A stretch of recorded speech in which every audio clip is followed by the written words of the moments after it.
लड़ेंगे। और तो और ये भी बता दूं कि मुसलमानों के लिए लड़ रहे हैं ना, मुसलमान इनकी साथ खड़ा होता है ना, तो कल आप लोगों ने, सब लोगों ने इसी जनपद कौशाम्बी में उनका मंच देखा होगा। क्या उनके मंच पे लगे हुए बैनर पे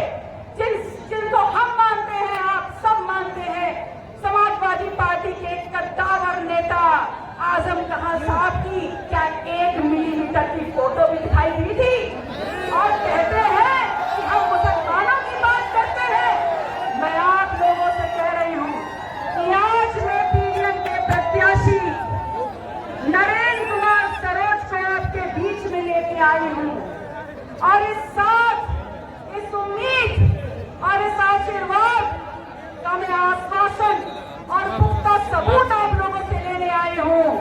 कि आने वाले 20 मई को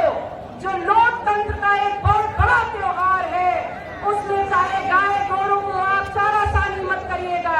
चाहे बच्चों को खाना ना खिलाइएगा, चाहे घर पे चूल्हा ना जले, लेकिन इस लोकतंत्र के पर्व में अपनी पूरी ताकत के साथ सुबह सुबह खड़े होकर के वोटिंग लाइन को इतनी लंबी कर दीजिएगा कि सबको एहसास हो जाए कि नरेंद्र कुमार का चुनाव निशान जो ईवीएम मशीन पे नंबर 4 पर दिखाई देगा लिफाफा, वो आप सबका शुभ संदेश लेकर के वो लिफाफा कौशाम्बी से निकल देगा।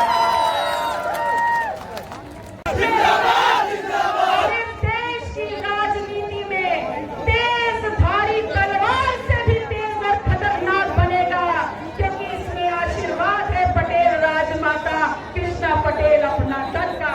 क्योंकि इसमें सहयोग और समर्थन है, ऊर्जा है एआईएमआईएम के सदर,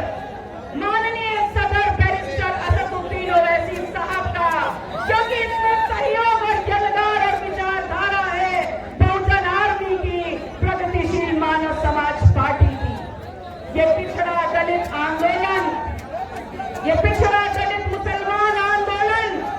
आंदोलन है इस देश के 85% लोगों का, जो दिन में खपते हैं, रात में खपते हैं, खून पसीने को बहाते हैं और इस देश का ढांचा तैयार करते हैं, खेत खलियान तैयार करते हैं, सरकारें बनाते हैं और इस देश का खजाना बनाते हैं। यह आंदोलन इस देश के उस बहुजन, उस देश बहुसंख्यक आबादी का है। और ये लोग क्या कह रहे हैं? अगर मेरे आने से पहले नहीं आए हैं तो आपको यकीन दिलाती हूं कि मेरे